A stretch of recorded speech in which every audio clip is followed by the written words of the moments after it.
Hi, welcome back to the channel. Today we're going to be looking at, quite honestly, my favorite point and shoot camera so far. Let's get into it. So this right here has to be by far my favorite point and shoot camera, and the reason why I did buy it was Kodak has many offerings in the 2 megapixel line. And the reason why I wanted another 2 megapixel camera is mainly because of what I was getting from the DC cameras, so the DC 280 and 290. And this one also was unique because it's a fixed lens. It's a 37 millimeter. So right off the bat, this is your quintessential point and shoot, right? So it's not a zoom lens. There is no autofocus. So when you press the button, it just takes the picture. Controls in the back, very simple. And like I said right here, like I showed, the dial is photo and video. The video does, I believe it's 30 seconds of no audio, 240p or 240i. Not very good, mainly just for photos. It has a resolution of 1632 by 1232. And right here on the side, I did test out my 1 gigabyte memory card, but I couldn't format it after I was transferring the photos. When I put the card back in, it would lock the camera up. So I just put this in here and it gives me way more than what I need. 256 megabytes gives you 377 shots. So with that, I want to just show you around the camera.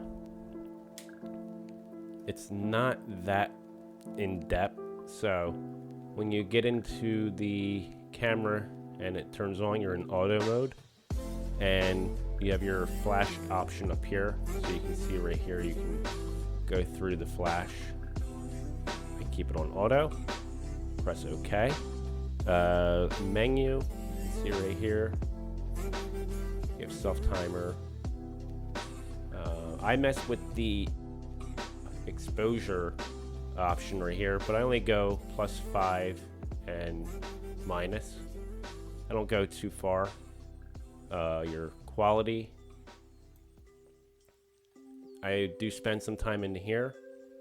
The effects look pretty good. I've nailed a few shots with all three. I'm going to show you a few samples, and that's about it. There's not much else going on in here.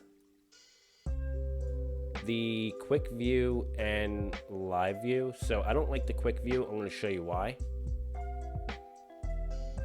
And that's about it. And you have your about.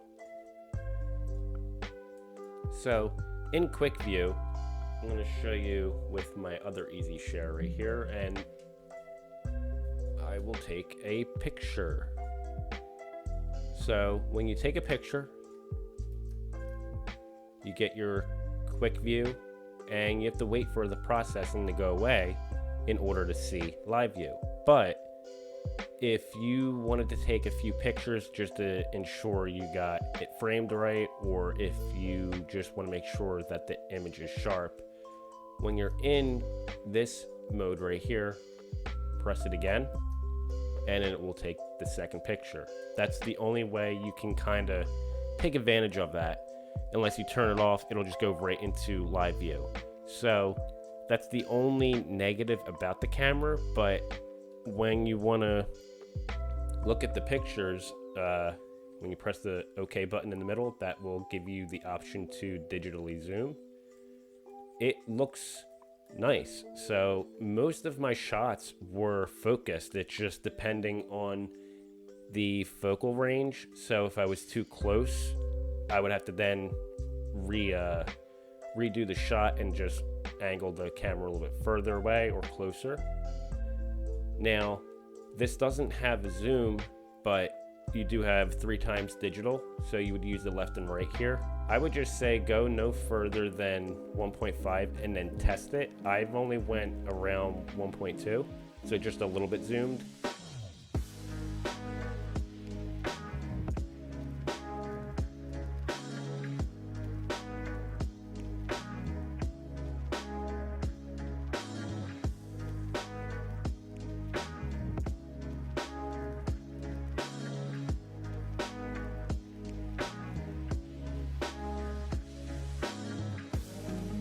So here is the box. It is a little bit beat up, and it looks like it would have been on like a hanger and you would just pull it off. But right here you can see I have a few shots that I'm going to get printed in 8x10 and see how they look just straight from the camera. I did not edit them. It's a JPEG only, and I think there was nothing on the box on the back of it. You can see right here advertising and the specifications for your camera and even the computer, so like the specs you would need for your computer to run it. Not much. The back is in better shape.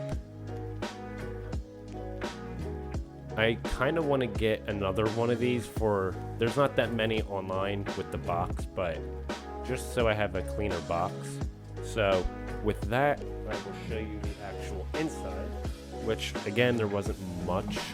So what I want to show you is on the back of this box so I can let you understand what I'm saying. Camera was in here. This was on the camera. So you have what the camera is, and then you got the share button. Looking at this stuff brings back so many memories. It's insane how things have changed. The strap that was on the camera was never used, so I did take it out and put it on. The USB cable, which I can use on both my Easy Shares because it's the same USB type. And this right here is the adapter that you would put your camera onto the dock or printer, so you would attach it, kind of like a Sega CD or 32X in a way. So this you would plug in to the top right here. So you would either plug them in there, and that's how you would attach it, I guess, so you don't damage the pins. But with that, there's not much else. Sadly, I didn't get the manual, but I didn't need the manual being so accustomed to the Kodak line, especially the Easy Share versus the DC line. They did simplify the way that the cameras work. That was one thing I did like about the Easy Share line, that even if it's a more premium one, they're just straightforward. And with this camera, it is so much fun.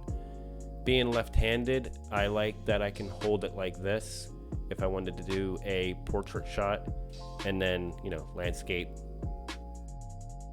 This takes, like I said, really good pictures straight from the camera, JPEG only. I wouldn't recommend modifying the photos anyway, maybe like color here and there, or if you wanted to make the image black and white or a different setting there. But with that, leave your comments down below.